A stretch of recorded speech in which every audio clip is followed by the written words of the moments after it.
Donc, on arrive à la deuxième table ronde sur un sujet important. Et d'ailleurs, les derniers échanges font une bonne transition pour ça.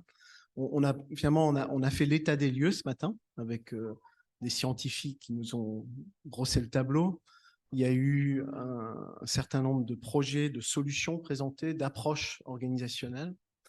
Et maintenant, ce qu'on souhaite aborder, c'est finalement voilà, quels sont les leviers pour vraiment accélérer, déployer à échelle et quelle responsabilité pour ça. Donc le financement en fait partie, mais c'est pas la seule des responsabilités. Et on a souvent l'impression d'être dépassé par ces enjeux quand on pense à l'échelle mondiale ou nationale, parce que c'est tellement large. Mais quand on est à l'échelle d'une organisation dont on contrôle beaucoup de leviers, beaucoup de choses sont possibles. Et aujourd'hui, les organisations peuvent faire le choix de l'exemplarité, de l'avant-garde. Et c'est aussi à cette échelle-là que ça se passe pour créer en fait des effets dominos dans la société et plus largement. Avant d'introduire nos panélistes qui vont venir un par un sur la table ronde, je voulais simplement souligner que dans l'accélération du réchauffement climatique et la crise de la biodiversité auquel on fait face, on n'est pas devant une progression linéaire, on est devant une progression exponentielle. Et donc la question, le défi, c'est comment est-ce qu'on peut avoir finalement des stratégies collectives qui elles-mêmes sont exponentielles. Parce que là, en fait, la linéarité de l'action, la progression habituelle ne suffira pas à changer la donne. Donc c'est vraiment ça aujourd'hui le défi. Et donc je vais inviter premièrement Ousmane Sawadogo à nous rejoindre sur le panel. Ousmane est docteur en sciences de l'éducation, coordinateur général de Keogo au Burkina, et c'est également un spécialiste des questions de radicalisation, d'extrémisme violent. Donc beaucoup de connaissances de terrain, y compris dans des zones qui aujourd'hui vivent des moments de tension et d'insécurité. Donc Keogo, c'est une ONG qui a de multiples activités, à la fois en matière d'enfance, de santé, d'agriculture. Et voilà, donc Ousmane pourra nous développer ces sujets. Deuxièmement, nous avons Guy Turpin, que j'invite à rejoindre le panel. Voilà. Bienvenue à cette table ronde.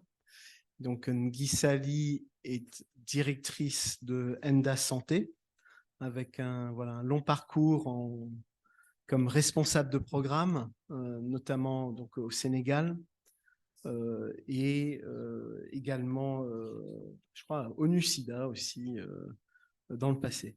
Voilà. Donc, vous allez pouvoir partager votre expérience à ces titres. Ensuite, nous avons Alexis Dermbiaé. J'espère que j'écorche pas le nom. Non? Si, peut-être.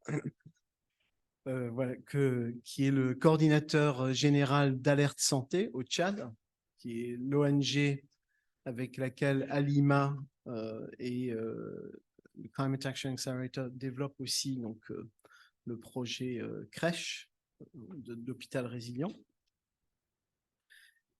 Et nous avons par visio Maëlys Bobin qui nous rejoint depuis Genève.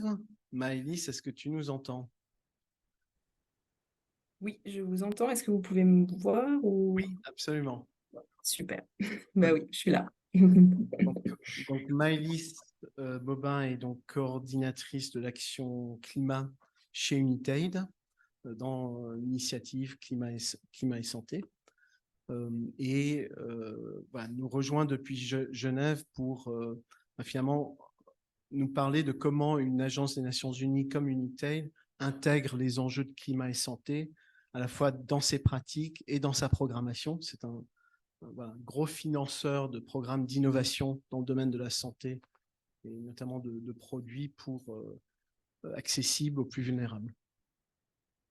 Et enfin, Gabriel Pierre Ndaye, qui est avec nous dans la salle et qui est le coordinateur du projet d'appui au plan national d'adaptation du Sénégal. Donc, bienvenue. Donc, vous avez voilà, un rôle important dans l'opérationnalisation de ce plan d'adaptation, que ce soit en termes d'objectifs, de suivi des projets, de financement, de coordinateur des acteurs. Et donc voilà, vous allez pouvoir nous parler de comment est-ce finalement un État s'y prend pour essayer d'accélérer la transformation nécessaire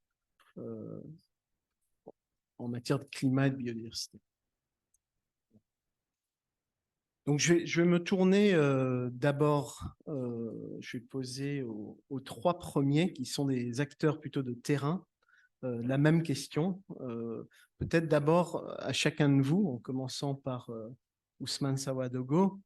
Voilà, est-ce que vous pourriez partager avec nous, une expérience d'un projet réussi que vous aimeriez vraiment voir pouvoir être répliqué à plus grande échelle et finalement, quelles sont les conditions pour cela? Si. Alors, oui, je peux partager donc l'expérience de l'ONG Kyogo. Il faut dire que Kyogo, c'est une ONG de droit burkinabé, une ONG de protection qui est née depuis 2004 au Burkina Faso et donc intervient dans la protection de l'enfance. Et le projet réussi dont je vais vous parler est un projet effectivement dans le cadre de la protection des jeunes filles mères victimes de violences sexuelles, où Kyogo a réfléchi à un moment donné en disant, tiens, comme elles sont dans la rue elles-mêmes enfants et portant des enfants, on va travailler à trouver une solution durable pour elles et la communauté. C'est ainsi donc que Kyogo a créé ce qu'on appelle le village One Health. Ce village, nous avons impliqué plusieurs acteurs pour sa réalisation. D'abord, la mairie qui nous a donné un espace de 4 hectares qui a été validé par le ministère de l'administration territoriale. Et après, nous sommes allés au niveau du ministère de l'énergie pour lui dire, nous voulons faire un exemple du village One Health et nous attendons l'appui des uns et des autres, mais en utilisant, en accompagnant justement ces jeunes filles mères qui elles-mêmes ne savent même pas s'en occuper et la plupart de ces enfants sont très maladifs, notamment par la malnutrition et compliqués à gérer parce qu'elles ne vivent pas dans des domiciles. Et c'est ainsi que dans ce village, nous avons construit avec des briques de terre travaillées, nous avons construit tout un village très beau, aéré, grand, pouvant occuper jusqu'à 70 filles et leurs mères. Il a été construit un centre médical également de ce même type de matériaux. Et de l'espace est réservé pour le jardinage et l'élevage. Donc, tout ce qu'on peut trouver à peu près dans un village. Et ce village est équipé totalement par l'énergie solaire. Le centre médical et les appareils qui y sont fonctionnent en énergie solaire. L'eau, c'est de l'énergie solaire. Et le jardin, il est écologique. Tout ce qui est utilisé là-bas est naturel jusqu'aux pesticides où nous utilisons les nimes, les feuilles de nîmes pour en faire des pesticides très efficaces pour les différentes plantes. Et j'oubliais, dans ce village, il est construit également une école maternelle. De sorte qu'on apprenne à ces jeunes mères à devenir vraiment une mère, s'occuper de son enfant, savoir le nourrir, savoir l'accompagner pour ses soins et l'inscrire à l'école. Et tout ça dans un environnement sain.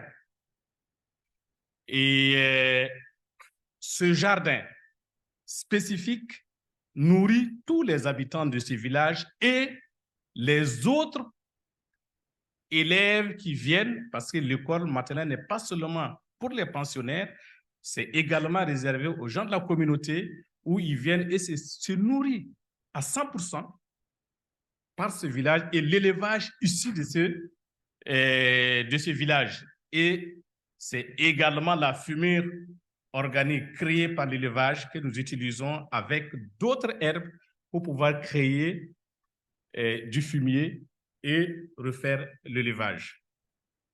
Donc, ce village, nous l'avons surnommé One Health et nous avons attiré l'attention de l'État en son temps à travers le ministère de l'Énergie pour lui dire c'est un exemple et nous pensons que les mairies doivent pouvoir travailler effectivement à passer à l'échelle. C'est dans ce sens qu'ils nous ont dit oui, en temps opportun, nous sommes prêts à vous accompagner et nous nous engagerons. Et déjà, nous, à partir de votre expérience, nous détaxons, et l'État burkinabé l'a détaxé, tout ce qui est énergie solaire qui proviendrait d'ailleurs. Les taxes sont enlevées à partir de cette expérience. Et donc, c'est juste cette petite expérience que je voulais partager avec vous. Et les médicaux qui sont bien formés dans ce sens. Et mieux, le centre médical est ouvert à tout le village. Et les femmes qui viennent pour la CPN et la consultation prénatale et même leur CPN à elles, sont orientées aussi vers ce jardin écologique où on leur dit, voilà, si vous utilisez telle plante, aussi bien cultivée sur sol que hors sol, parce qu'il y a de la sensibilisation qui est faite au niveau communautaire, vous éviterez d'avoir des enfants malnutris et vous-même, en tant que femme enceinte, vous éviterez d'être malnutris. Donc, voilà la petite expérience de Kéogo. Et je pense qu'il est en train de faire son petit bonhomme de chemin parce que grâce à l'appui d'Aliments et des CA, nous avons eu notre dernière feuille de route climat et ça a été appuyé justement par le ministère et la mairie qui s'est engagé à aller plus de l'avant et orienter les gens pour voir. Donc, c'est la petite expérience de Kéogo que je pense vraiment réussie. Merci.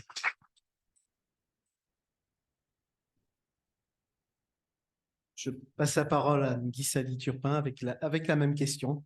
Quelle est l'expérience que vous voulez partager et qui, selon vous, mériterait d'être déployée à plus large échelle? D'accord, très bien. Je commencerai déjà par vous remercier pour l'invitation qui nous donne l'opportunité de partager effectivement nos expériences dans ce domaine-là. Et je parlerai de façon spécifique d'une expérience développée au niveau des districts sanitaires, notamment de Popenguine et de Joal, qui se trouvent dans la région de Thiès, pour ceux qui ne connaissent pas très bien le Sénégal, et où les situations dues au changement climatique sont effectivement réelles. On parle de la baisse de la pluviométrie, par exemple. On parle également de pluies qui sont plus denses, mais de plus courte durée. On parle aussi de l'augmentation de la température ces dernières 30 années, avec des impacts négatifs qui sont multiples, notamment en termes d'érosion côtière, en termes d'avancée de la mer, mais également en termes de perte de terres arables. Tout ceci a des conséquences particulièrement importantes sur le plan économique, c'est vrai, mais beaucoup aussi sur le plan sanitaire, notamment chez les jeunes, avec des taux de malnutrition qui sont quand même assez élevés dans cette zone qui tourne autour de 2 à 3%. Donc, le projet que nous avons développé avait pour objectif de contribuer à améliorer de façon durable, mais également de façon équitable, la sécurité nutritionnelle des ménages ruraux au niveau de cette zone, qui nous a permis finalement d'arriver à peu près une vingtaine de greniers de l'enfant, que l'on appelle. Les greniers de l'enfant, ce sont des lieux de stockage de denrées alimentaires. Alors, on parle de mil, on parle de riz ou on parle encore d'arachide, qui sont des denrées produites au niveau local, qui sont constituées par les ménages et qui permettent effectivement de contribuer à améliorer la nutrition au niveau des enfants. Et ça permet notamment de produire des légumes organiques qui, on le sait tous, en termes de teneur en vitamines et en nutriments, constituent un avantage certain dans l'alimentation des enfants.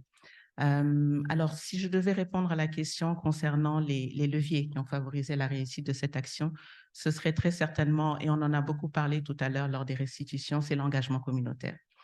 Parce que la mise en place de cette intervention commence d'abord par un processus de négociation au niveau local, avec les communautés, avec les autorités, pour s'assurer dans un premier temps que c'est une intervention qui fait sens dans la localité, mais également pour que eux tous contribuent à la mise en place de ce qu'on appelle des comités de gestion locaux, qui sont constitués de personnes ressources identifiées au niveau de la localité et qui sont à même de définir les modalités de collaboration et les modes de fonctionnement de ce grenier de l'enfant au niveau local. À cela s'ajoute également l'implication des autorités, parce que ce travail se fait également en collaboration avec les municipalités notamment, mais aussi avec les districts sanitaires pour s'assurer justement d'offrir une réponse plus ou moins holistique à la prise en charge de la malnutrition dans ces zones-là. Merci, Lissavi. Je vais passer la parole à Alexis Derbiaye avec la même question que je ne vais peut-être pas répéter. Je vais te laisser la parole. Merci Bruno. Au niveau du Tchad, l'exemple du projet réussi qu'on a eu à mettre en place avec Alima, parce qu'avec Alima, nous travaillons depuis 11 ans déjà. Et étant ONG médicale, mais l'exemple du projet, c'est vraiment UNT École. En fait, UNT École, au Tchad, il n'y a pas, au niveau des institutions, les universités, il n'y a pas de thématiques enseignées pour la prise en charge de la malnutrition, que ce soit médecine ou les institutions. Et Alima, le consortium Alima Alerte Santé a créé cette école-là de formation des professionnels de santé. Donc, dans cette école, on avait travaillé avec la direction de la distribution pour la conception du programme déjà de formation. Donc, l'idée est de former tous les professionnels de santé parce qu'au Tchad, la malnutrition, la prise en charge de la malnutrition est considérée comme une affaire des organisations et non une affaire de l'État. Donc, d'où, quand un enfant ou une femme amène son enfant malnutri au niveau de son santé, on dit que non, ça c'est pour les ONG et non pas, ils ne considèrent pas comme un paquet, l'une des activités du paquet de l'activité du responsable. D'où l'idée de créer cette école. Donc, il y a une formation pratique d'une semaine et une théorie d'une semaine et de 2 semaines de pratique au niveau de l'unité de prise en charge de la malnutrition et au niveau ambulatoire. Donc, les professionnels, que ce soit les infirmiers ou bien les médecins, ils viennent faire 3 semaines dans notre structure de prise en charge. Et grâce à ça, on a formé à peu près 600 personnes en 6 ans, parce qu'il y a 2 étapes. Il y a la première étape, les 3 ans, et puis la seconde étape qui vient de terminer en juin ici. Donc, ce qui a contribué vraiment, c'est un programme que le gouvernement, le ministère de la Santé avait apprécié. Et jusqu'à aujourd'hui, depuis la fermeture, la clôture de la deuxième phase de ce projet en juin dernier, on a fait l'atelier de capitalisation. Mais le gouvernement est en train de chercher des voies et moyens d'où trouver l'argent pour garder cette unité-là de formation des infirmiers. Donc, pour moi, c'est en dehors de tout ce qui est urgence que nous développons. Cette expérience de UNT École, c'est vraiment une expérience réussie et on est en train de réfléchir, même créer maternité école. Voilà. Merci, Alexis. Avant de passer à nos 2 suivants panélistes, je vais vous poser une question, toujours en tant qu'acteur de terrain. Donc, si vous devez réfléchir à quels leviers doivent être mobilisés pour vraiment un passage à une échelle beaucoup plus forte ou rapide de ces différentes expériences, qui ont toutes beaucoup de valeur, mais qui sont parfois un petit peu isolées, ou simplement d'avant-garde. Voilà. Qu'est-ce qui, pour vous, ferait la différence? Moi, je pense que il faut que tout le monde comprenne. Donc, il faut vraiment une éducation à longue échelle dans ce sens et une sensibilisation au niveau communautaire.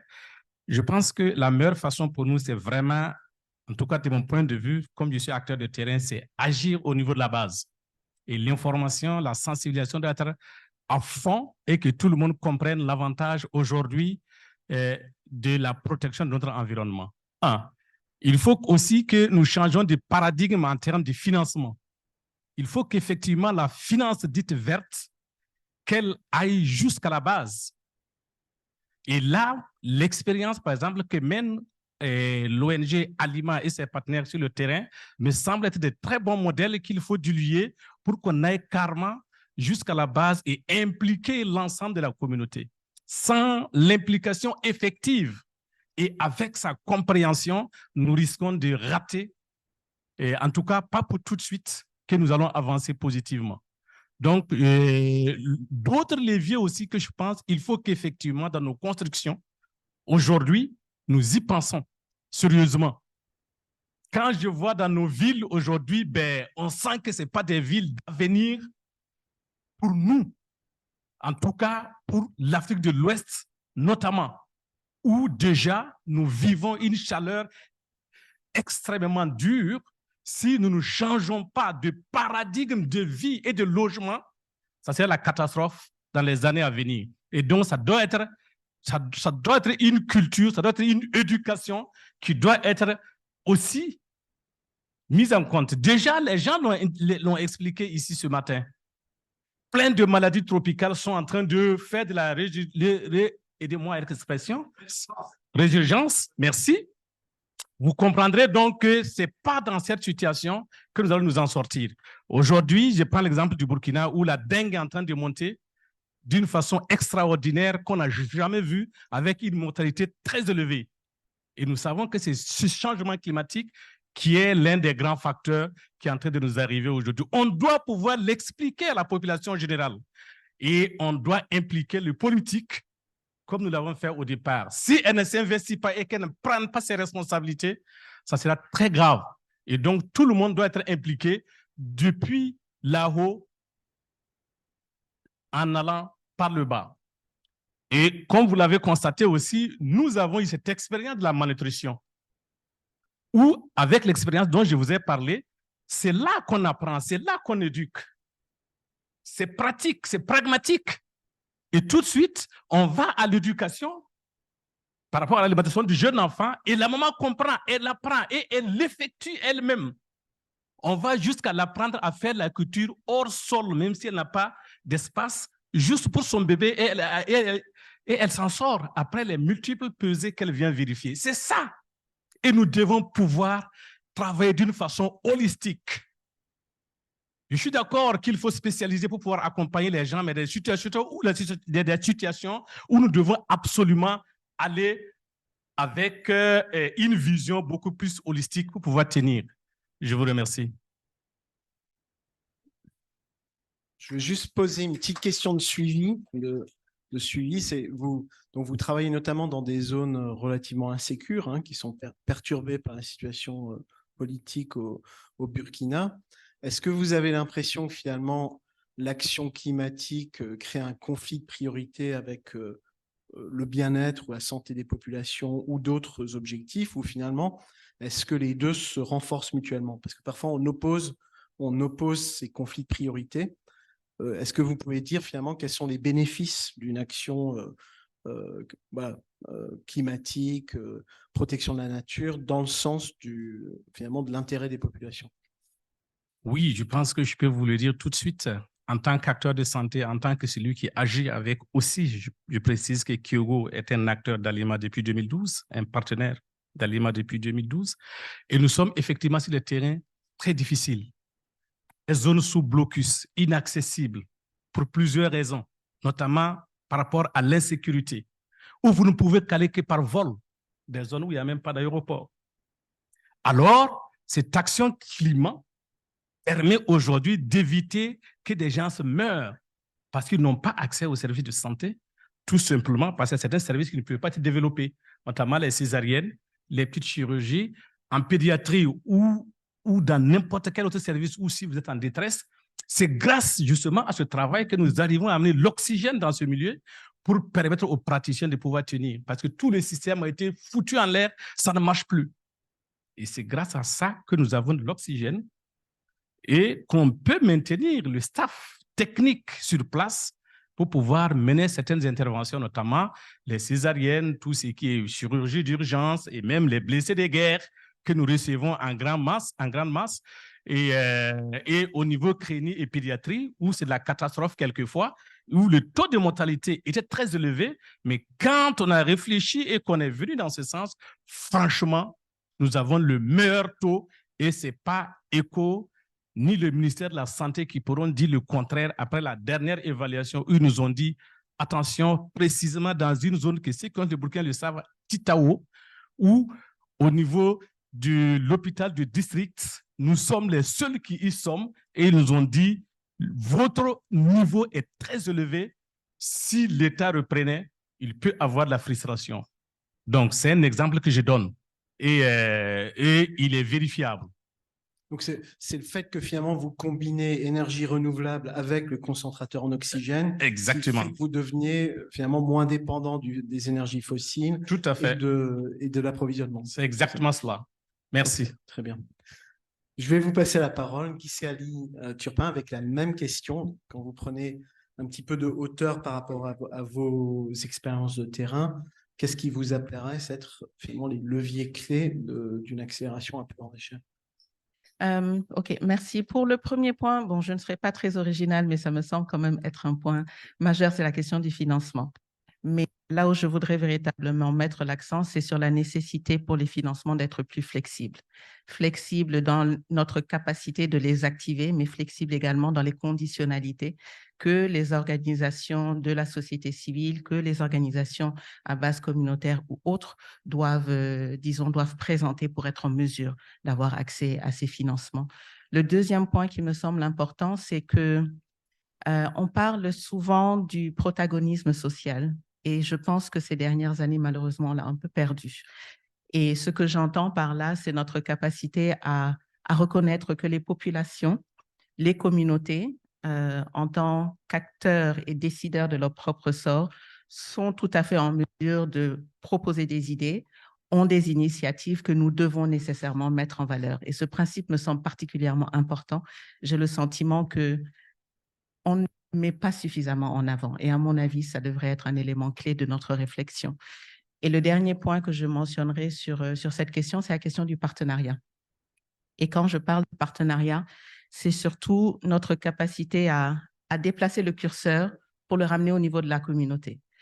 C'est pouvoir se poser des questions difficiles, comme par exemple celle-ci qui dirait, est-ce que les communautés ont envie de notre partenariat? Et accepter également que les communautés nous disent non. Mais à ce moment-là, la question c'est, quelles sont les conditions que nous devons remplir pour être en mesure de satisfaire aux conditions de partenariat de la communauté? Donc, à mon sens, le curseur doit vraiment être tourné au niveau des communautés pour nous permettre justement d'identifier ensemble les meilleures conditions pour un véritable partenariat avec nos communautés. Merci. Là aussi, une petite question de suivi. Vous avez évoqué les conditionnalités dans le financement qui peuvent être un obstacle. Est-ce que vous pouvez donner quelques exemples ou illustrer concrètement qu'est-ce qui finalement fait obstacle quand vous voulez aller plus loin ou d'autres ONG similaires? Oui, effectivement, quand on parle d'organisations communautaires de base, ce sont généralement des organisations qui n'ont pas le niveau de structuration qui est demandé par les partenaires financiers. On vous demandera par exemple la disponibilité de rapports d'audit sur les 3 dernières années. On vous demandera un certain montant en termes de budget mobilisé sur l'année précédente. On vous demandera d'avoir un système de gestion financière ou de gestion technique qui soit à la hauteur de certaines organisations. Et malheureusement, dans nos pays, on se retrouve dans des situations où ce ne sont pas nécessairement les organisations les plus performantes qui présentent les systèmes les plus structurés. Et c'est dans ce cadre-là que je dis qu'il est important également que l'on puisse, avec nos partenaires financiers, avec les partenaires qui nous accompagnent depuis un certain nombre d'années sur cette question, réfléchir à nouveau à ces différents modèles pour proposer des alternatives qui permettent à toutes ces organisations qui font preuve d'une innovation absolument impressionnante de pouvoir accéder à ces financements, même si elles ne répondent pas à certains critères de structuration tels que définis par les partenaires financiers. D'accord, donc si je comprends bien, c'est moins finalement un obstacle pour présenter des projets à composantes, avec des composantes environnementales et climatiques, que tout simplement les conditions de base Absolument. Que des ONG, des acteurs nationaux ont pour accéder à des financements. C'est vraiment ça le problème. Absolument. Qui finalement bloque la progression. D'accord, merci. Alexis?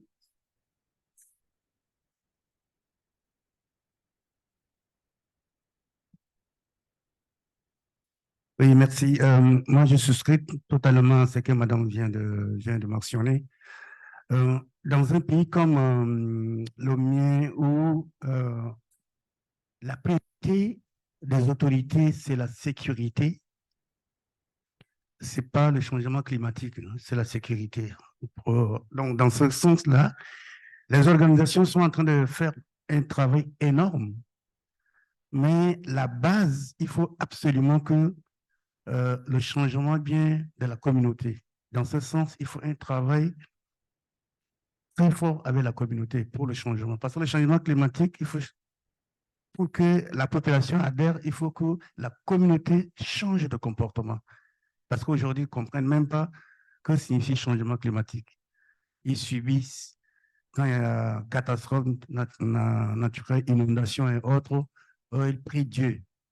Alors que si on les sensibilise, on les forme, ils vont avoir un autre comportement. Donc, aujourd'hui, comme je disais, aujourd'hui au Tchad, il y a 1 million de réfugiés. 1 million de réfugiés. Donc, pour le gouvernement, cette thématique, c'est une nouveauté. Il faut faire produire les papiers, être auto-signés de conventions s'allier sur la communauté internationale sur cette thématique, mais en réalité, au fond, ça, ce n'est pas leur problème pour l'instant. Donc, ça va durer. Donc, comme je disais, le plaidoyer pour accès au financement, il faut que ce soit flexible pour permettre à les ONG nationales et les associations ou les groupements féminins, que les ONG appuient les associations et les groupements féminins de faire le travail, de faire la sensibilisation pour un changement de comportement et parlant adhérer au changement climatique. Je prends un exemple. Dans nos zones où nous travaillons, au début, nous travaillons avec les agents communautaires qui sensibilisent les mamans à prendre le tour brachial de leurs enfants, les petits rubans là, bleu, jaune, rouge là. Est-ce que l'enfant est malnutri et autres? Au début, ce sont les agents communautaires qui le font. Après formation des mamans, c'est les mamans elles-mêmes qui le font à la maison ou bien. Donc, quand on compare les taux, on est à peu près maintenant à 75-76% de taux d'adhésion. Cela veut dire que si on a les moyens de former ces femmes-là, elles peuvent contribuer à faire bouger les lignes et à adhérer à tout ce que nous sommes en train de faire comme changement climatique. Merci.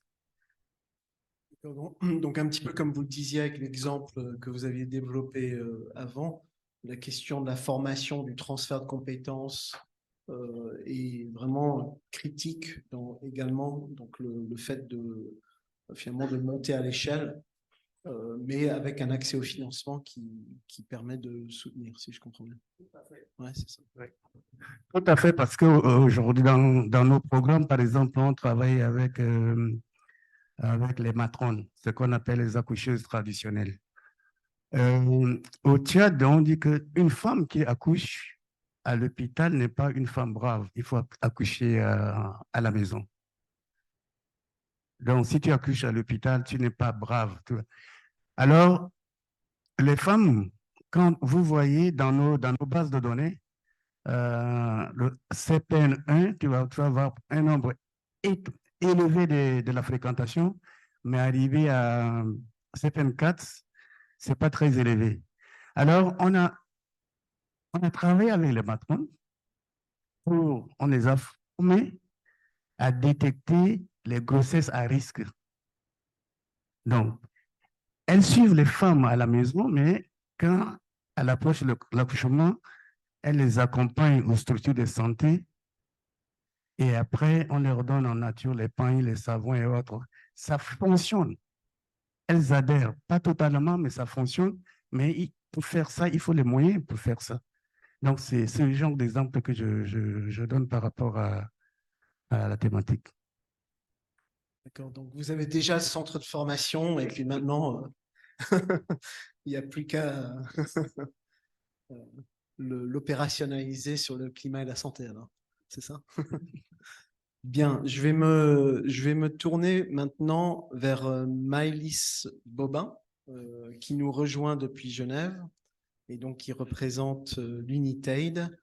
Avec, donc cette fois-ci maintenant, on quitte le terrain des acteurs nationaux pour s'adresser à une agence des Nations Unies. Et finalement, la question, c'est comment est-ce que l'Unitaid cherche à intégrer les enjeux climat et biodiversité, à la fois dans ses propres pratiques opérationnelles, mais aussi à travers sa programmation. Quelles étapes et peut-être parce que vous travaillez beaucoup sur tout ce qui est produits d'innovation dans le domaine de la santé, comment voyez-vous votre rôle à plus large échelle pour influencer finalement le marché de ces produits et notamment en lien avec les compagnies pharmaceutiques et autres? Merci. Merci et merci pour l'invitation. Je suis ravie d'être parmi vous aujourd'hui, même si j'aurais voulu être là physiquement pour participer également aux divers moments de la journée. Et c'est aussi très instructif d'entendre directement les expériences et beaucoup de choses qui ont été dites déjà par les autres membres du panel qui font écho à ce qu'on cherche aussi à faire chez Unitaid. Donc, je suis Maëlys Bobin, je travaille dans l'initiative Climat et Santé chez Unitaid. Et avant de répondre à la question, je voulais juste remettre un peu dans le contexte, expliquer qui on était pour que comment l'enjeu climatique s'inscrit dans notre mission et ce qu'on fait au jour le jour.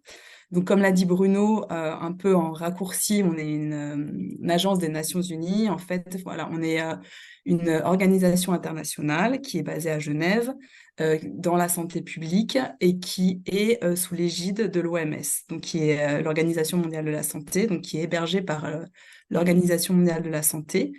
On a nos financements viennent directement de nos États membres et de nos pays. Mais le fait d'être sous l'égide de l'OMS fait qu'on travaille en étroite collaboration avec eux. On bénéficie beaucoup de leur assistance technique et puis aussi du poids qu'ils peuvent avoir dans le monde, puisque nous, on est une petite organisation d'environ, enfin petite, trop de proportions gardées, mais par rapport à l'OMS, nous, on est une centaine de personnes à Genève et l'OMS, c'est des milliers de personnes partout dans le monde.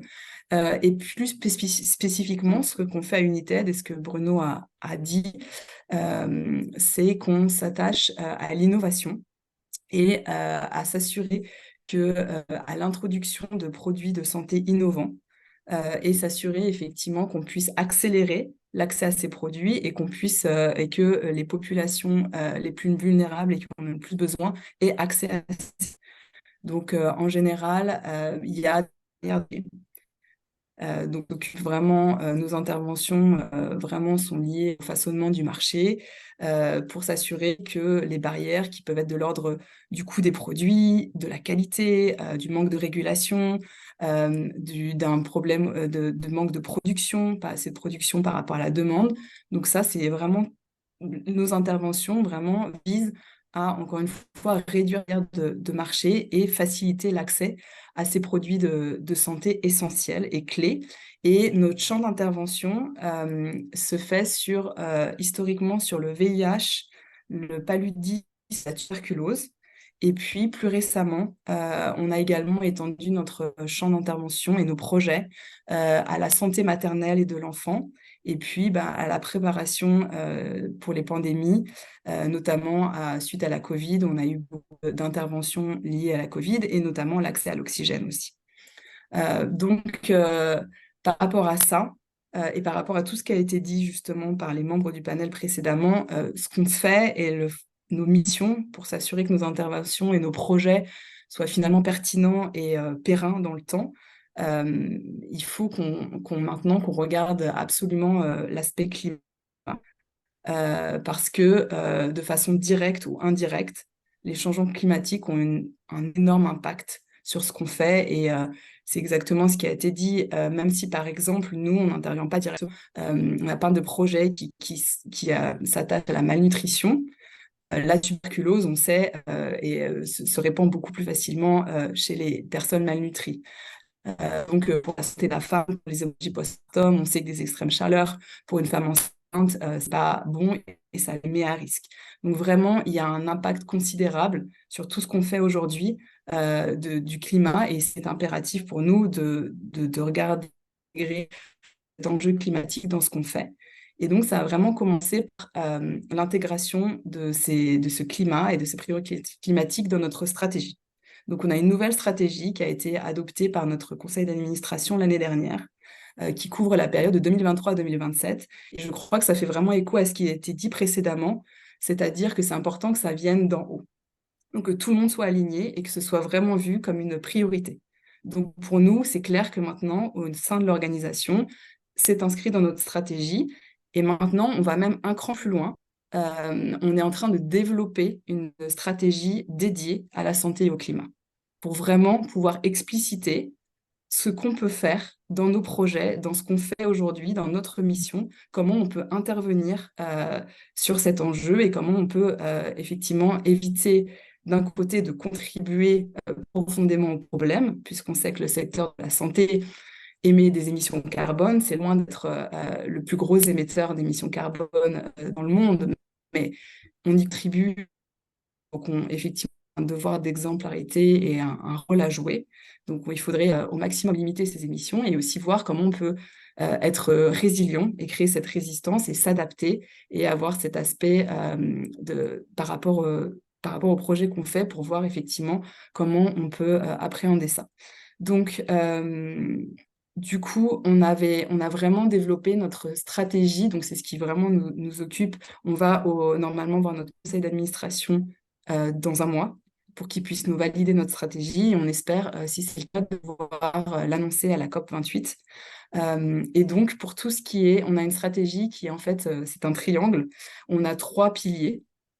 Et le premier pilier, c'est vraiment ce qu'on appelle, donc désolé, c'est en anglais, on n'a pas encore fait vraiment la traduction, le do our part, qui est vraiment cette partie d'exemplarité, qui est au niveau de notre organisation elle-même, venir réduire les émissions carbone, donc par le secrétariat, donc les activités faites qui sont effectuées par la centaine de personnes qui travaillent à Genève, à travers les voyages, à travers les services et ce genre de choses, mais de façon plus importante à travers nos projets.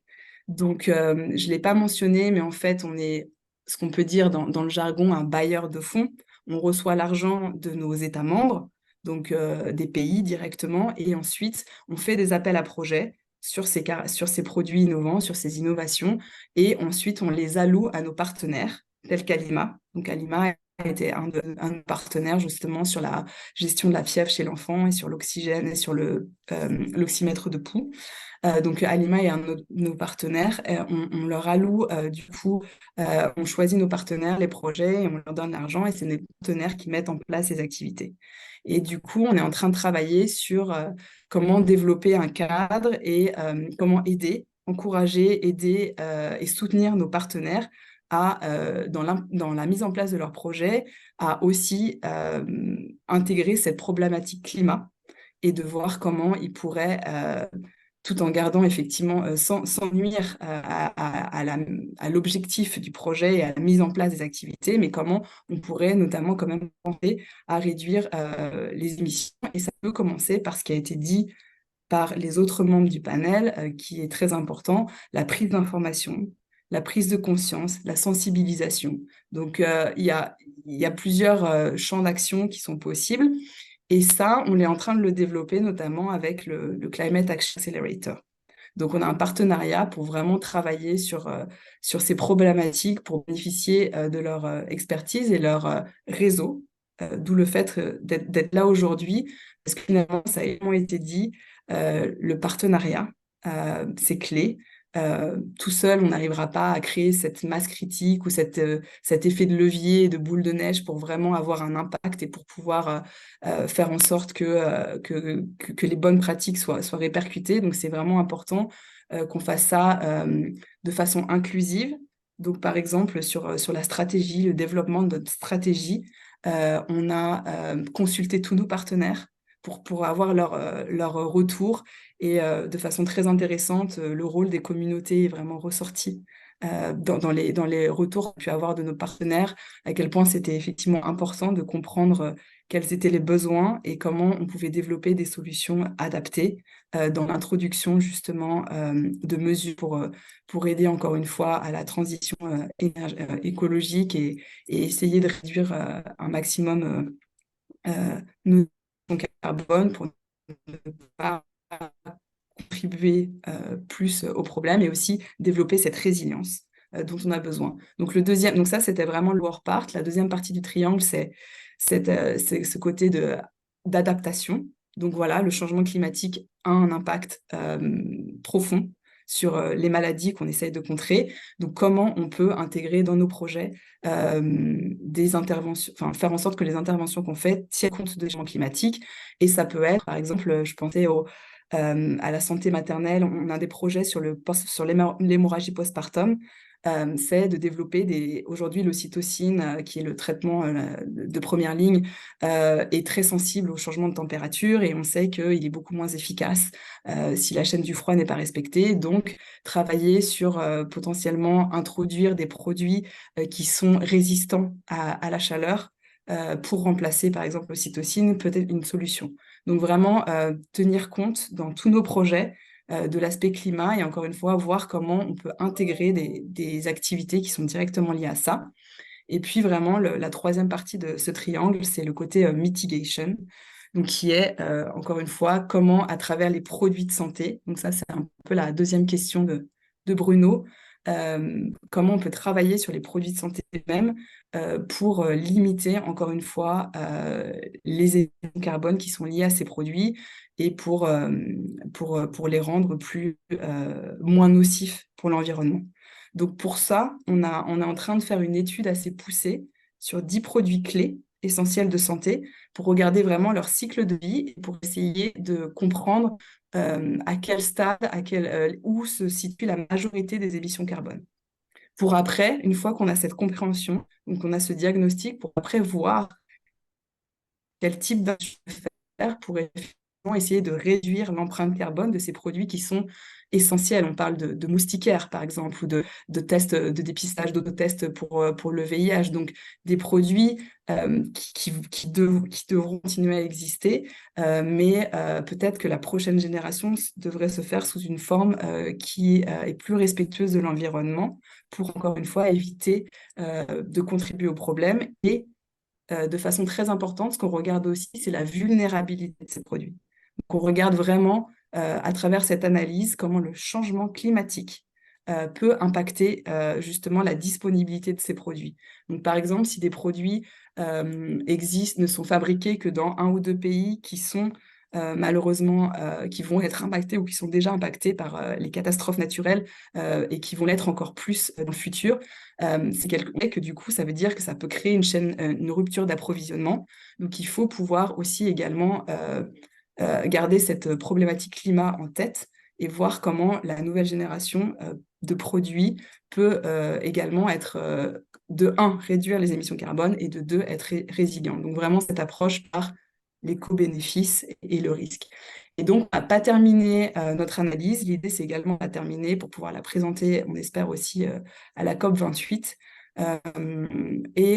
Mais ce qui ressort des analyses préliminaires aujourd'hui, c'est que vraiment la majorité des émissions carbone en ce qui concerne les produits de santé, se fait en amont.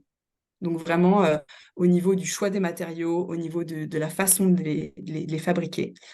Donc du coup, par rapport à la question de Bruno, comment nous, United, on envisage les interventions pour justement accélérer l'introduction de produits de santé moins nocifs pour l'environnement et plus résilients d'un point de vue climat.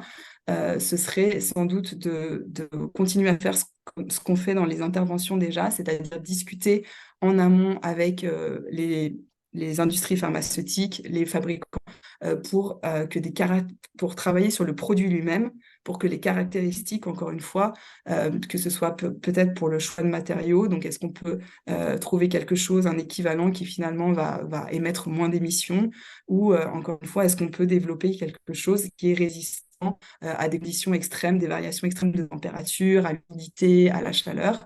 Donc vraiment, ces discussions en amont. Et puis, d'autre part, continuer aussi des discussions d'un point de vue, regarder comment on peut influer donc ça c'était sur le produit lui-même, la fabrication, et sur l'introduction de ces produits. Donc comment on pourrait influer les règles, les normes, et donc ça, on fait ça beaucoup en collaboration avec l'OMS, et notamment avec le service de l'OMS PQ, qui s'occupe de la préqualification des produits, pour s'assurer qu'effectivement, il y ait des critères environnementaux qui puissent être introduits pour qu'effectivement, dans le futur, les nouveaux produits, encore une fois, et des critères environnementaux à passer, à valider pour pouvoir, au niveau des normes, pour pousser les industries et les laboratoires pharmaceutiques à prendre ça en compte dans la fabrication de produits, s'ils veulent s'assurer qu'ils puissent être introduits sur le marché, puissent répondre aux normes. Voilà, donc c'est vraiment les deux aspects sur lesquels on travaille aujourd'hui. Encore une fois, on est en pleine réflexion. On est vraiment en train de finaliser cette stratégie, mais c'est les premières réflexions qui des analyses et des discussions avec nos partenaires. Donc vraiment, sur cette question produit, on a on consulte plus de 35 organisations, que ce soit au niveau des gouvernements, que ce soit au niveau des agences normatives, que ce soit le CIEF fait partie de ce comité d'experts pour discuter de ce qui pourrait être judicieux et pertinent, que ce soit également au niveau de nos partenaires, au niveau d'autres organisations internationales et d'autres bailleurs de fonds. Voilà, l'idée, c'est vraiment toujours de faire ça de façon inclusive et en partenariat, et parce qu'on sait que tout seul, on n'arrivera pas à grand-chose. Et encore une fois, ça commence par repartir de la base, comme vous l'avez dit, et comprendre quels sont vraiment les besoins des personnes qui vont utiliser ces produits de santé, et comment on peut faire en sorte que l'accès reste garanti malgré les changements climatiques et tout ce qui se passe aujourd'hui. Merci beaucoup, Maëlys, pour ces éclairages très intéressants. Juste pour mettre les choses un peu en proportion pour les personnes dans la salle et en ligne, cette question des produits, elle est loin d'être négligeable. C'est même, il faut savoir que le secteur de la santé au niveau mondial est responsable d'environ 5% des émissions mondiales. Pour ceux qui ne le savent pas, c'est le double de l'aviation. Et que dans ces émissions, à peu près 60 à 70% sont liés aux produits qui sont achetés, utilisés par les services de santé. Donc on est vraiment sur une question absolument cruciale. Je vais passer la parole maintenant à Monsieur Gabriel Pierre Ndaye, qui est le responsable de l'appui au plan national d'adaptation, et donc qui va vraiment nous parler depuis l'angle d'un responsable de l'organisme d'État qui pilote finalement l'adaptation dans toutes ses dimensions, qu'elles soient celles de la santé ou d'autres secteurs. Merci. Oui, voilà. Merci beaucoup, M. Bruno. Je salue tout le monde au passage. Donc, juste peut-être préciser que nous coordonnons un projet qui est au sein du ministère chargé de l'environnement, donc notamment de la direction de l'environnement et des établissements classés, qui est l'entité qui assure la politique environnementale et notamment sur les changements climatiques. Alors, notamment par rapport à la question qui a été posée, il faut savoir que le gouvernement du Sénégal, comme presque tous les pays en développement, ont eu à signer et ratifier la Convention cadre des Nations Unies sur les changements climatiques et qui a demandé aussi à ce que les pays élaborent certains documents de planification. Au Sénégal, il y a eu tout d'abord le PANA, le Plan d'action national pour l'adaptation, qui a été élaboré en 2006. Et à cette période, le Sénégal avait ciblé 3 secteurs qui étaient les plus vulnérables par rapport au changement climatique, à savoir l'agriculture, les zones côtières et les ressources en eau. Et de ces vulnérabilités sont ressortis 4 programmes prioritaires. Donc, un programme utilisation rationnelle de l'eau, un programme protection du littoral, un programme développement de l'agroforesterie et un programme éducation, sensibilisation du public. Donc, ce qu'il faut savoir aussi, c'est que tout pays qui n'élabore pas son PANA, son document de planification sur l'adaptation, ne peut pas bénéficier du fonds pour les pays les moins avancés, qui est un fonds, qui est un guichet du FEM, qui est le Fonds pour l'environnement mondial, et qui finance, n'est-ce pas, les pays les moins avancés en matière de... qui financent leurs priorités en matière d'adaptation. Donc, depuis lors, le Sénégal, il faut le dire, hein, a bénéficié quand même de plus de 40 millions de dollars, n'est-ce pas? Plutôt, je vais dire même 60 millions de dollars par rapport aux projets qui ont été mis en œuvre pour le PANA. Donc, qui n'identifiaient que les besoins urgents et les priorités en matière d'adaptation. Voilà. Mais à l'époque, il faut savoir qu'il y a certains secteurs qui n'étaient pas encore ciblés, notamment la santé, la pêche, etc. Voilà. Mais il faut venir en 2010 avec les directives techniques le LEG, plutôt, excusez-moi, qui a été mandaté au niveau de la Convention cadre des Nations Unies sur les changements climatiques, afin de travailler maintenant sur des lignes directrices sur le moyen et long terme. Et quand je parle de moyen et long terme, c'est-à-dire, c'est de voir à travers les scénarios de projection climatique, de voir comment les températures, les précipitations, évidemment, vont évoluer avec, évidemment, ces émissions de gaz à effet de serre et comment les températures, ces paramètres climatiques vont évoluer, quels sont les impacts que cela va avoir et quels sont les projets, les options que l'on va mettre en place pour prévenir ces risques futurs. Et c'est dans ce cadre-là que le PANA, excusez-moi, le Plan national d'adaptation, sont nés pour faire suite au PANA, qui cette fois-ci prenait en compte les besoins, cette fois-ci sur les moyens et long terme, et permettre quand même, n'est-ce pas, aux pays de pouvoir identifier leurs besoins. Et dans ce cadre-là, le Sénégal avait identifié 9 secteurs prioritaires, 9 secteurs socio-économiques, hein, si je peux le dire ainsi. Donc, l'agriculture, pêche, santé, les zones côtières, les ressources en eau, les zones côtières. Vous pourrez me demander, les inondations, excusez-moi. Vous pourrez me demander pourquoi on l'a choisi comme secteur. Donc, vous pourrez y répondre aux besoins. Le tourisme, la biodiversité, etc. Et nous, dans le cadre du projet que nous avons coordonné, nous avons élaboré les 4 PNA sectoriels. Donc, pour le secteur de l'agriculture, la santé, les infrastructures routières et les inondations. Donc, c'est des PNA sur l'horizon, évidemment, du document macroéconomique du Sénégal, à savoir le PSE, sur l'horizon 2035. Donc, des études de vulnérabilité ont été menées pour montrer réellement le niveau de responsabilité des changements climatiques par rapport aux problèmes auxquels ces secteurs sont confrontés. Et évidemment aussi, il y a la part, je veux dire, non anthropique. Je veux dire, quand je parle de non anthropique, c'est par rapport aux émissions de gaz à effet de serre, qui est aussi importante, n'est-ce pas? Les facteurs non climatiques, je veux dire par là, qui aussi, je veux dire, renforcent la vulnérabilité, en tout cas, climatique qui est là. Et pour cela, il y a eu des fonds. Un fonds, bon, en fait, le PNA a été financé par le fonds PMA également, puisque c'est un projet sur les questions d'adaptation.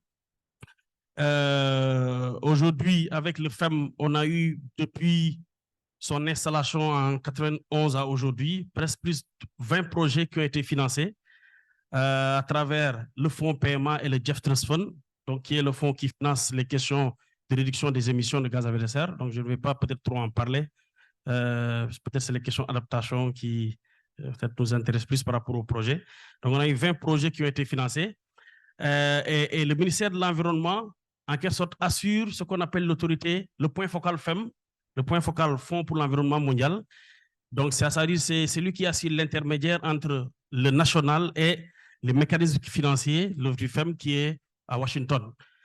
Également, c'est le ministère qui assure l'autorité nationale désignée pour le fonds vert climat, le fonds vert pour le climat, qui est un fonds qui avait pour objectif de mobiliser 5 milliards de dollars d'ici 2020 pour financer les questions d'adaptation, d'adaptation.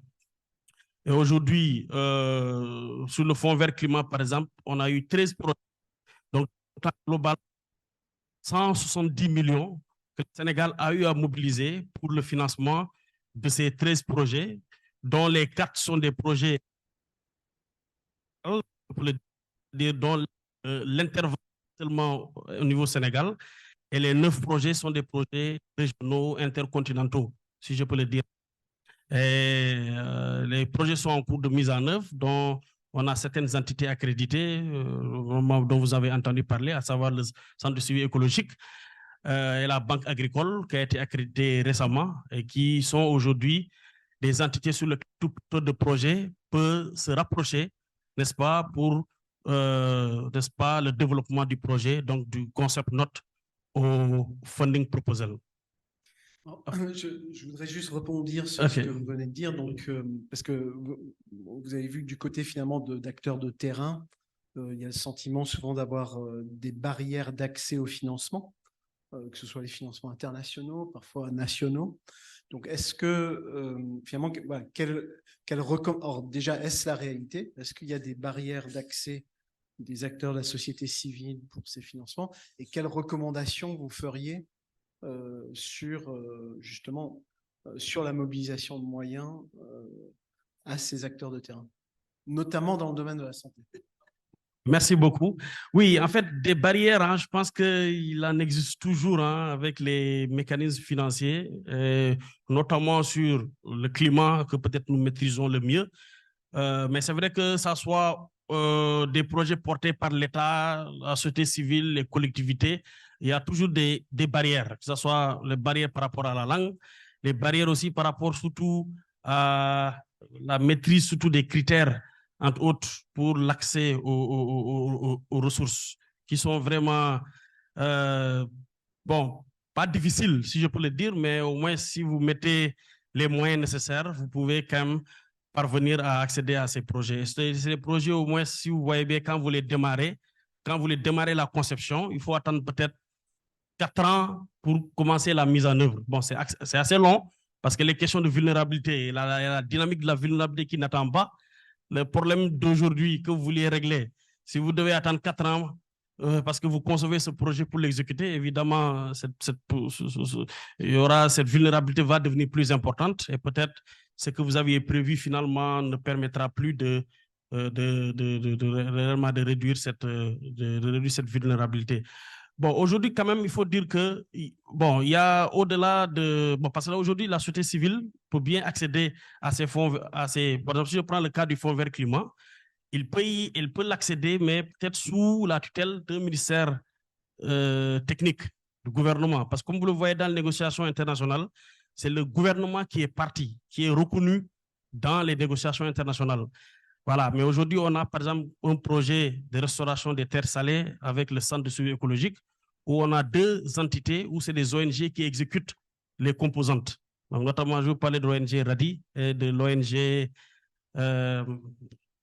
l'UICN, entre autres aussi, qui exécute aussi, n'est-ce pas, une partie donc de ces projets-là. On a également le microfem, n'est-ce pas, qui peut-être qui s'adresse plus peut-être aux organisations, aux GIE, si je peux le dire ainsi. Bon, peut-être pour un faible montant, donc de $50,000, cela dépend, bon, peut-être pour eux c'est beaucoup, mais peut-être pour d'autres c'est pas beaucoup. Mais aujourd'hui, ces GIE arrivent à accéder à travers les appels d'offres qui sont faits, à quand même mobiliser ces financements pour l'exécution. Mais tout de même, le besoin par rapport à la problématique n'est pas satisfait. Voilà, je ne sais pas si on dit le besoin ou la demande, voilà. Donc, c'est ça le véritable problème. Parce qu'aujourd'hui, si vous voyez bien dans notre contribution déterminée au niveau national, on a dit que le Sénégal a besoin de 13 millions de dollars d'ici 2030 pour pouvoir, 13 millions adaptation comme atténuation, mais 8 millions pour l'atténuation, pour réduire ces émissions de 7% à 29% pour les options inconditionnelles, conditionnelles. Et pour réduire sa vulnérabilité, il lui faut 4,3 milliards de dollars. Mais ça, c'est pour le volet adaptation pour juste la période de 5 ans, de 2020 à 2025. Donc, c'est clair qu'après 2005, si vous faites l'évaluation encore, le besoin sera encore plus important. Donc, bon, voilà ce que je voulais dire. Je vous remercie. Alors, ce que je propose, c'est peut-être qu'on passe à des questions de l'audience, que ce soit dans la salle ou en ligne, sur ce sujet finalement assez critique pour l'accélération, quel que soit finalement l'angle choisi. Est-ce que quelqu'un veut s'exprimer? Sokna.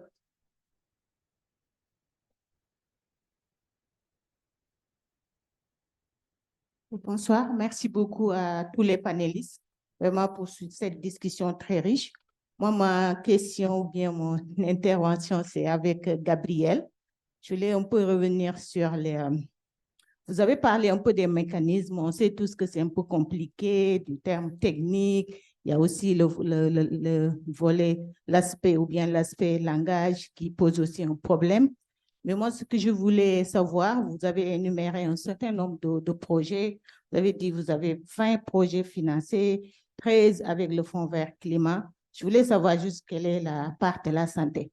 Est-ce qu'il y a des projets qui concernent le secteur de la santé et quelles sont les actions vraiment que le ministère de l'Environnement, à travers vraiment sa position internationale, est en train de faire dans le domaine de la santé? Merci beaucoup.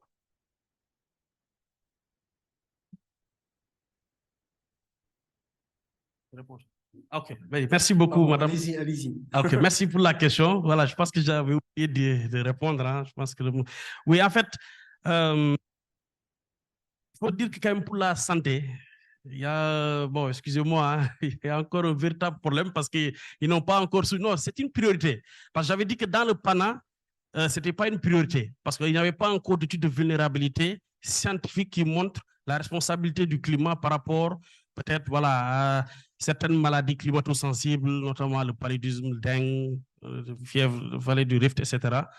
Les études n'étaient pas encore menées. C'est pourquoi, si vous voyez bien, dans les priorités du PANA, il n'y avait pas le secteur de la santé. Vous savez que beaucoup de projets ont été exécutés, beaucoup plus sur l'agriculture, les ressources en eau et les zones côtières.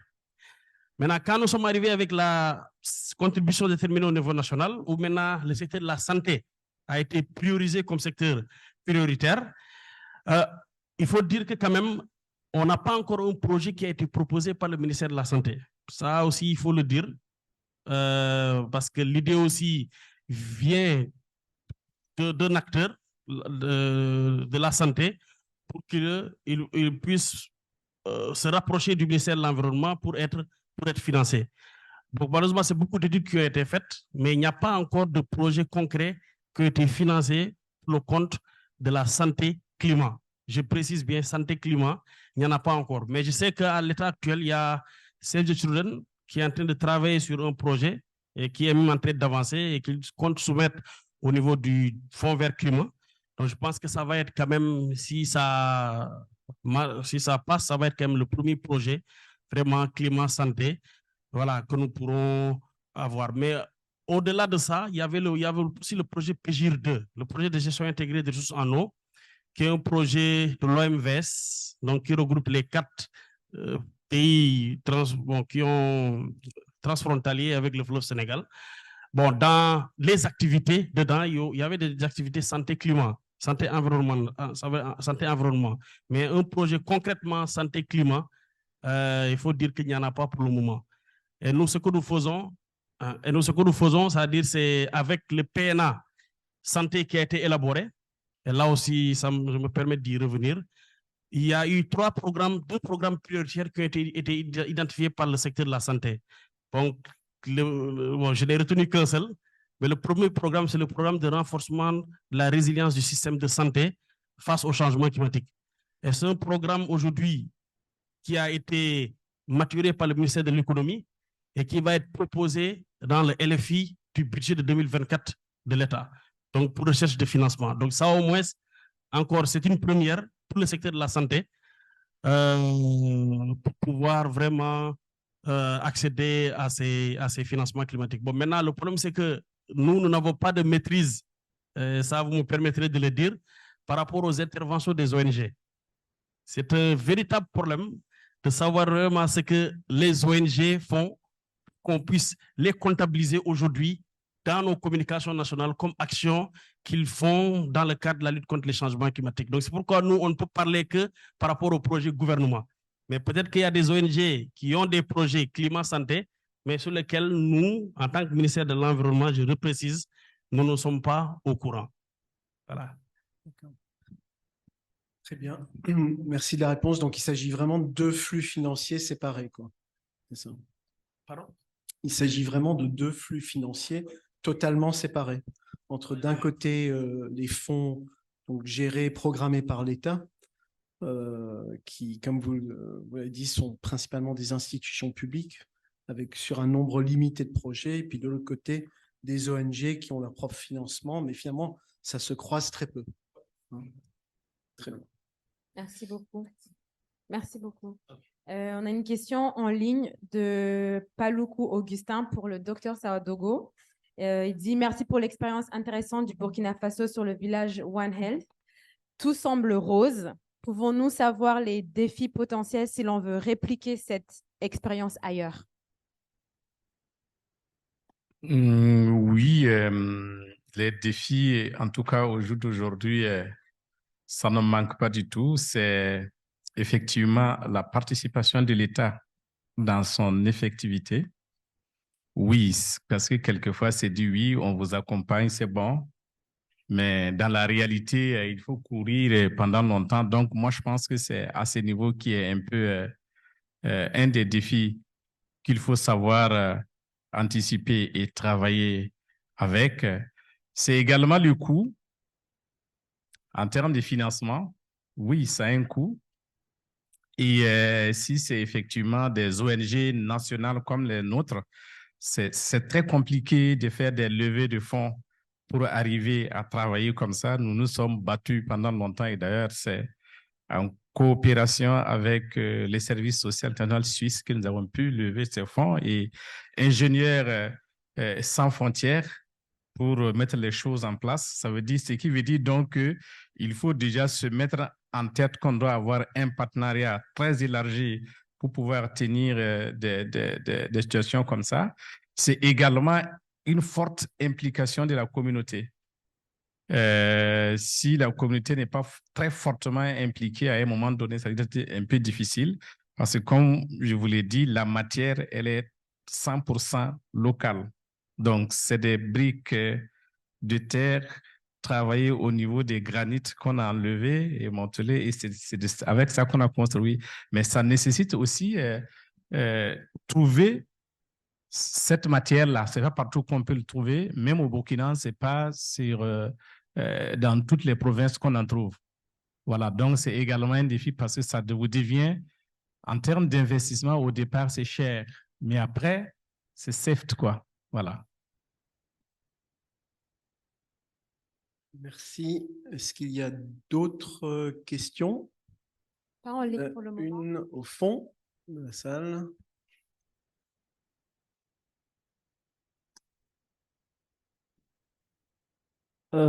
Bonsoir à toutes et bonsoir à tous.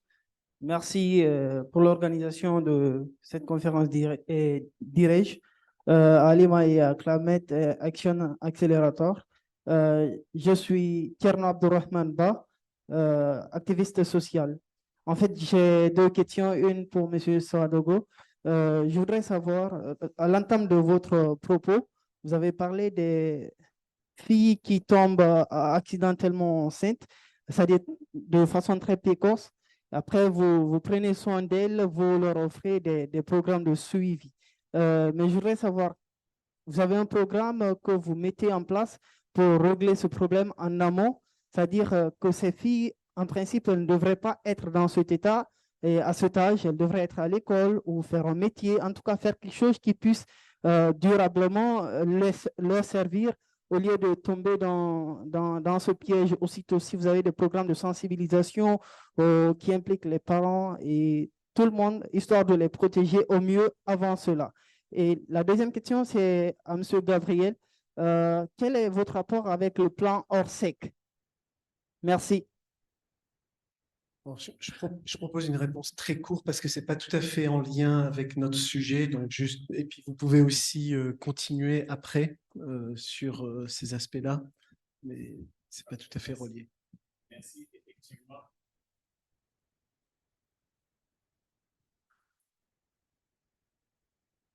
Merci, effectivement, oui, il y a tout un programme, hein. Je me suis juste axé sur les sujets du jour. Autrement, il y a tout un programme qui est fait en amont, tout comme en aval.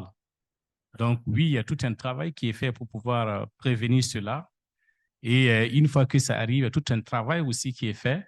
Elles ne sont pas juste là pour apprendre à gérer leur bébé. Elles ont tout un projet de vie qu'elles construisent. Et il y en a qui sont là-bas, qui se repartent à l'école jusqu'à l'université. Donc, il y a tout un accompagnement social qui est fait et même juridique parce que quelquefois, c'est des choses qui nous amènent en justice. On les accompagne en justice. Donc, franchement, comme c'est pas, on peut en discuter après.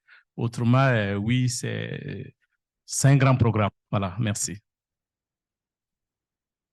C'est vite fait, hein. Bon, en fait, pour le plan Orsec, il faut dire que c'est le ministère de l'Intérieur qui a en charge de le déclencher quand voilà, les questions d'inondation dépassent un certain niveau. Donc, il ne fait qu'organiser, comme on dit, l'organisation des secours, quoi. C'est simplement ça. On va juste prendre une dernière question au fond de la salle et puis ensuite je demanderai à chacun des panélistes de juste faire un dernier mot. Quel message vous voulez partager avec l'audience pour conclure? Bonjour, mon nom c'est Seynabou Diouf. En fait, ma question s'oriente vers la fiscalité verte et je l'adresse à M. Ndiaye. En fait, au cours des interventions, ce qui revient le plus, c'est la question des financements ou des fonds. Et on sait que la fiscalité verte est un système de taxation mis au profit de l'environnement, adopté par pas mal d'États, notamment le Sénégal. Elle est donc destinée à financer les politiques environnementales. Sur ce, sur une échelle de 1 à 20, quelle est la note donnée, quelle note donneriez-vous à ces recettes dans la prise en compte ou bien dans la prise en charge des dépenses environnementales? Merci.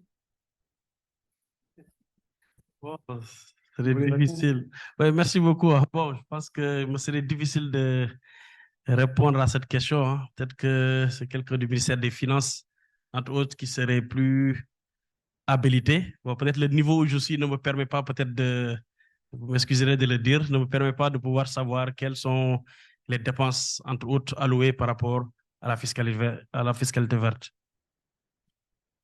Très bien. Écoutez, ce que je peux peut-être, donc pour rebondir sur cette question, juste partager avec vous, c'est que le financement est certainement un obstacle, mais il est parfois aussi exagéré dans sa dimension parce que avec, on va dire, la quinzaine de partenaires avec qui on a fait des modélisations financières de notre côté, on tombe sur à peu près un coût net de mise en œuvre d'une feuille de route ambitieuse entre, selon les organisations, 0 et 1,5 ou 2% de leur budget annuel. Pourquoi? Parce qu'il y a aussi des réallocations, il y a des dépenses, il y a certaines économies, il y a certains investissements. Et un des problèmes majeurs, c'est la capacité d'investissement et comment on le lisse dans le temps. Parce que comme beaucoup d'entre vous le savent, les énergies renouvelables produisent des économies nettes à terme. La question, c'est comment est-ce qu'on mobilise le capital de départ, mais il y a beaucoup d'autres exemples comme ça. Donc, c'est assez important. Donc, ce que ça montre, c'est que la modélisation des coûts et cette information est absolument critique pour l'action. Parce que, encore une fois, comme pour le reste, il faut être pragmatique, il faut documenter et puis il faut diffuser les bonnes informations aux décideurs et aux organisations. Je vais maintenant passer la parole à chacun d'entre vous, peut-être pour un dernier mot ou de conclusion. Ousmane. C'est vous dire merci pour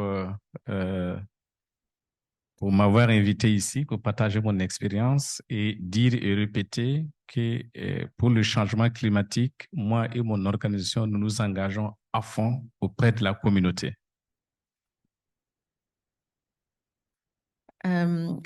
Remercier également pour l'invitation à cette réflexion et rappeler un élément qui a été soulevé par le panéliste juste à côté de moi, encore une fois, c'est cette question de la centralité des communautés. Généralement, on a tendance à dire que quand il y a une situation problématique, c'est au niveau de la communauté que ça démarre et c'est au niveau de la communauté que ça se termine. Donc, quel est le meilleur acteur à associer dans le cadre de la réflexion sur la meilleure prise en charge des effets liés au changement climatique sur les questions de santé notamment? Merci beaucoup pour cet atelier. Et l'année passée, c'est juste une réflexion, une minute. Quand les gens parlaient des inondations, la population rigolait sur la prévision météorologique. L'année passée au Tchad, à un mois, ils ont dit attention parce qu'il va y avoir des inondations, les gens ne comprenaient pas. Et effectivement, on a connu une grande inondation au Tchad l'année passée. 7 provinces sur 23 étaient dans l'eau, des hectares des cultures étaient englouties et des bêtes étaient tuées. Et cette année, avec tout ce que nous sommes en train de faire, on a tenu un atelier avec les acteurs. Maintenant, ils comprennent qu'effectivement, ce n'est pas de l'amusement, le changement climatique. Et les gens nous encouragent vraiment, nous, les quelques ONG que nous sommes engagés auprès du gouvernement pour faire ce travail, les gens commencent à nous croire. Donc, vraiment, c'est merci à CEA et aussi à notre partenaire Alima pour nous embarquer dans cette aventure.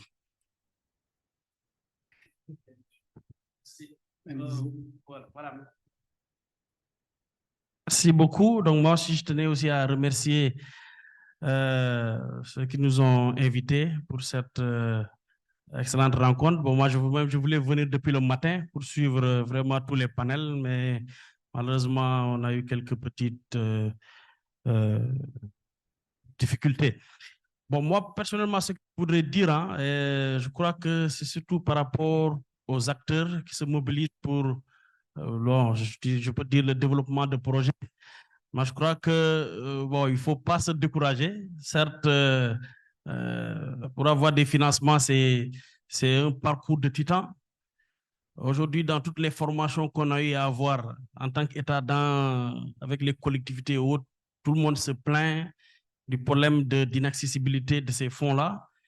Mais aujourd'hui, quand même, on a eu beaucoup d'exemples vraiment de communautés qui sont mobilisées, peut-être pendant des années, pour pouvoir au moins avoir un projet aujourd'hui qui est bancable et qui est en train d'être financé. Donc, je pense que quand même, quand vous mobilisez tout le potentiel intellectuel qui peut se trouver dans la communauté, bien sûr avec expertise peut-être, je veux dire, qui vient peut-être au-delà de la communauté, on peut bien avoir des projets qui sont développés. Voilà, et surtout penser encore une fois, de précision, l'intercommunalité. C'est très, très important parce qu'aujourd'hui, par exemple, au niveau du Fonds vert climat, une commune qui vient à elle seule pour vouloir se faire financer un projet, évidemment, ça cause. Donc, c'est pourquoi ce qui est demandé, c'est très souvent des communes qui ont une problématique commune de se regrouper et de développer un grand projet qui arrive à transformer la communauté. Voilà, je crois que c'est cette idée-là que je voulais partager avec vous et vous remercier encore pour cette invitation. Merci beaucoup. Je vais passer la parole à Maëlys pour le mot de la fin. Quel honneur. Merci beaucoup vraiment encore de m'avoir invité à ce panel et pour ces échanges très instructif et c'est toujours vraiment très intéressant d'avoir la perspective terrain de ce qui se passe. Encore une fois, nous, parfois, on peut se sentir un peu isolé, étant à Genève et un peu loin de la réalité des choses. Mais vraiment, pour reprendre les mots un peu du directeur exécutif de l'OMS, une crise du climat, c'est vraiment une crise de la santé. C'est pas l'un ou l'autre, donc c'est vraiment fondamental. En fait, c'est pas une crise, il s'agit pas d'une crise passagère. Il faut vraiment repenser profondément les interventions, les systèmes de santé, nos façons d'intervenir, et on a tous un rôle à jouer, que ce soit de l'individu à l'organisation, et vraiment d'entendre tout ce qui se passe aujourd'hui, la mobilisation, c'est vraiment très positif, mais effectivement, c'est progressif, ça prend du temps. Nous, chez United, les discussions, elles ont commencé il y a 3-4 ans, et ça nous a pris 3-4 ans pour commencer à vraiment avoir enfin un peu l'assentiment de toute l'organisation et d'arriver à quelque chose d'un peu plus concret, mais vraiment cet aspect voilà, de communauté, de réseau, que finalement le CIE, enfin le Climate Action Accelerator favorise, est extrêmement important parce qu'on a tous les mêmes objectifs et l'idée c'est vraiment de pouvoir partager tout ça, et encore une fois, seul ça ne sera pas possible, et ensemble on arrivera à avoir des résultats beaucoup plus probants et vraiment accélérés. C'est une course contre la montre, donc voilà, donc il faut vraiment qu'on puisse accélérer nos efforts ensemble et qu'on soit ensemble dans la même direction. Merci beaucoup. Merci beaucoup. Et voilà, je crois qu'on peut applaudir nos panélistes. Voilà. Je vais vous éviter une longue conclusion, car la journée a été assez longue, mais je voulais tout simplement vous remercier d'être là. J'espère que voilà, avec des intervenants de cette qualité depuis ce matin, j'espère que la journée a été vraiment instructive, qu'elle a permis aussi de poser les défis, identifier aussi les espoirs, les possibilités. Donc, beaucoup reste à faire. Ça montre aussi que voilà, il y a besoin de travailler ensemble, en partenariat, de partager pour pouvoir accélérer. Il y a des défis d'accès au financement, il y a des défis d'accès à la connaissance. Mais je crois que voilà, ici, tout le monde est convaincu du fait qu'il faut aller de l'avant. Donc, voilà, merci à tous. Et c'est peut-être que la première édition. Il y en aura peut-être d'autres dans le futur. Bonne journée.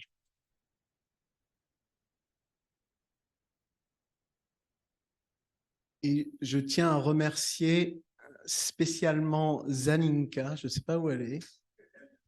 Zaninka est cachée derrière le pilier. Mais voilà, c'est elle qui est la véritable chef d'orchestre de cet événement depuis des semaines. Et grâce à sa talent, vous êtes tous là. Et je remercie aussi Alima qui nous a appuyés sur l'ensemble. Merci.